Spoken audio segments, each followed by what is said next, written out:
সারা পৃথিবী ভ্রমণকারী ইবনে খালদুন রহমাতুল্লাহ আলাইহি বিশ্ব ভ্রমণ করতে করতে যখন মালদ্বীপ চলে গেলেন, মালদ্বীপ গিয়ে লোকদেরকে জিজ্ঞাসা করলেন, এখানে কত পার্সেন্ট মানুষ মুসলমান?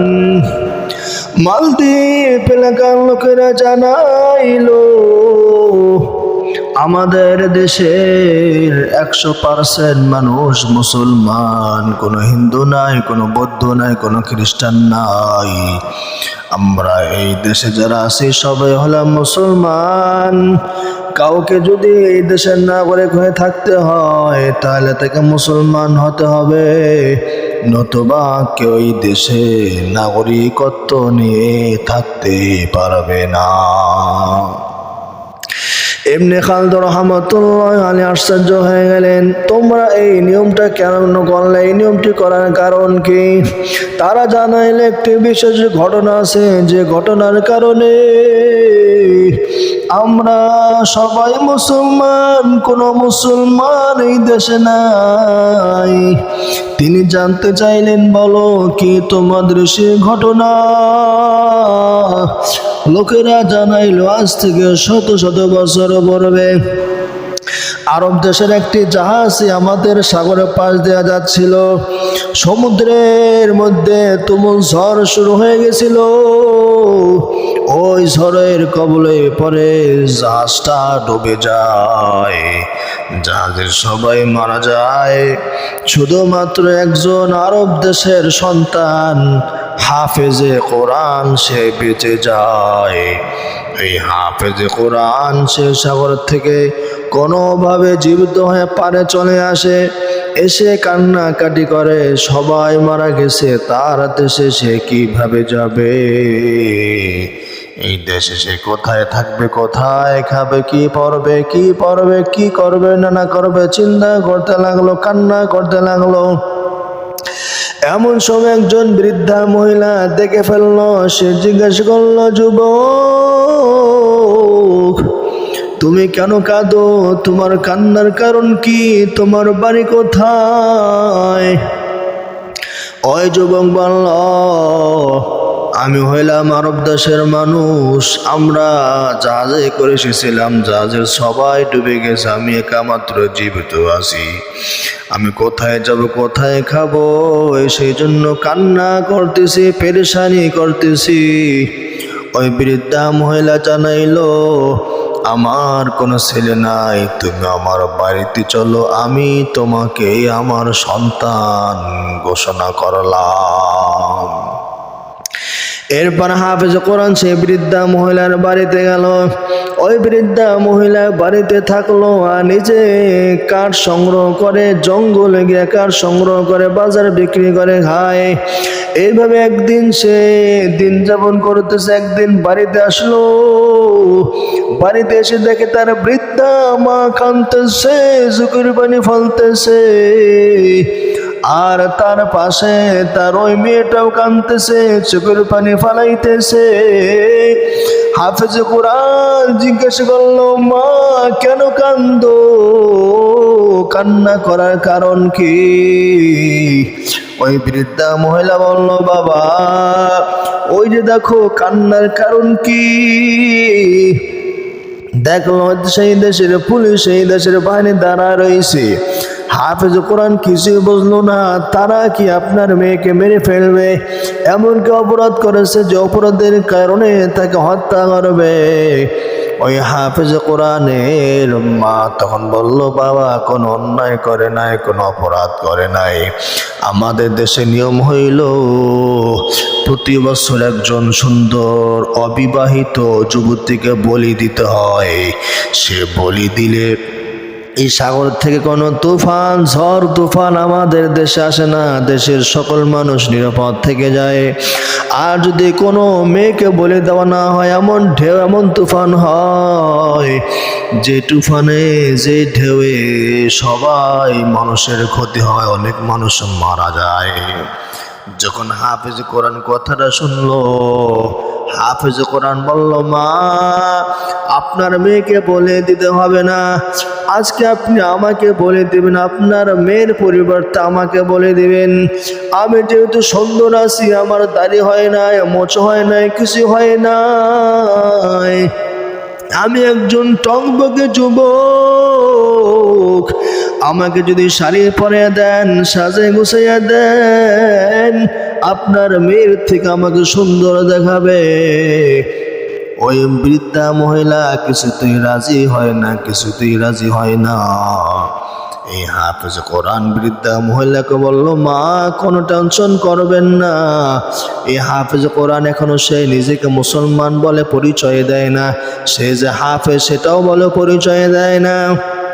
বৃদ্ধা মহিলাকে বারবার সাহস দিয়ে বলে, কোনো টেনশন করবেন না, দেখবেন আমি জিন্দা ফিরে আসবো, কোনো ক্ষতি হবে না। বারবার পিড়াপিড়ি করার কারণে এই বৃদ্ধা মহিলা রাজি হয়ে গেল, তাকে সুন্দর করে সাজাইয়া গুছাইয়া দিয়া দিল। ওই দেশের বাহিনী এই সুন্দর হাফেজ কোরআন যুবককে নিয়ে গেল, সাগরের পারে মন্দিরের কাছে দিয়ে আসলো।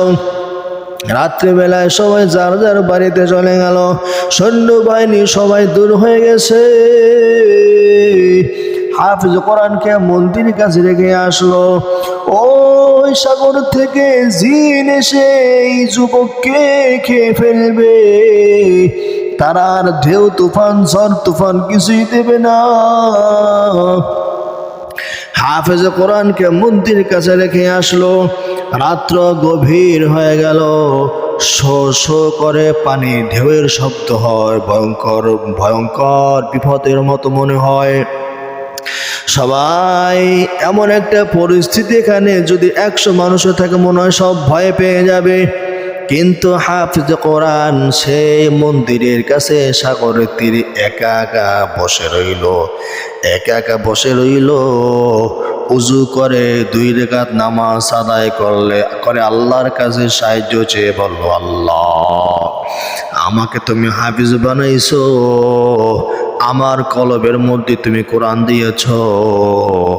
আল্লাহ এই দেশের মানুষ জানে, এই দেশের মানুষ যারা জিনদের অনেক ক্ষমতা, তারা মানুষ মারতে পারে, জিন্দাও করতে পারে। আল্লাহ আজকে তুমি তোমার ক্ষমতা দেখাই দিবা, তোমার ক্ষমতা দেখাইবা। তোমার মাখলুক কিছুই করতে পারে না, সেই ক্ষমতা তুমি দেখাই দিবে আল্লাহ। আল্লাহ আজকে রাত্রে আমার জন্য কোনো ক্ষতি না হয়, কোনো সমস্যা না হয়। হাফেজ কোরআন 2 রাকাত নামাজ পড়ে আল্লাহর কাছে দোয়া করলো। দোয়া করার পরে সে তার আপন জায়গায় বসে রইল। জিন তাকে খেয়ে নিবে, সে অপেক্ষা করতে লাগলো। আর সে কোরআন তিলাওয়াত করতে লাগলো, ইয়াসিন ওয়াল কুরআনিল হাকিম ইন্নাকা লামিনাল মুরসালিন। হঠাৎ দেখতে পাইল সাগর থেকে একটা দানব উঠতেছে, দানব তার দিকে হেঁটে হেঁটে আসতেছে। কিন্তু যেই গতিতে হঠাৎ সাগর নিচ থেকে উঠল, বিশাল আকৃতির, বিশাল বড় বড় দাঁত, বড় বড় চোখ, ভয়ঙ্কর একটা দানব বের হইল। যখন তার কাছে আসলো, দেখতে পাইল সে কোরআন তেলাওয়াত করতেছে, কোরআনের শব্দ তার জবান থেকে বের হইতেছে। যখন সে দানব দেখলো কোরআনের তেলাওয়াত, কোরআন আওয়াজ সে তার কানে পাইল, তখন আর দানব সামনের দিকে আসতে চায়নি। এবার সে 1 পা 2 পা করে পিছনের দিকে চলে গেল। যাইতে যাইতে আবার তার জায়গায় চলে গেল, সমুদ্রের নিচের মধ্যে চলে গেল। সমুদ্রের নিচে চলে গেল। হাফেজ কোরআন তার কোরআন পড়তেই আছে, কোরআন পড়া বন্ধ করে না। এভাবে সারা রাত্র হাফেজ কোরআন তেলাওয়াত করতে করতে পার করলো। আর ওই দানব আর সাগরে নিচ থেকে উঠল না, দানব তার জায়গায় চলে গেল। সকালবেলায় দেশের পুলিশ বাহিনী লাশ নেওয়ার জন্য আসলো, তার পরিবারের কাছে পৌঁছাই দিবে, বুঝাই দিবে। কিন্তু সে দেখে কোনো লাশ নাই, দেখে একজন যুবক বসে আছে। আল্লাহু আকবার। কোনো লাশ না, একজন যুবক বসে আছে।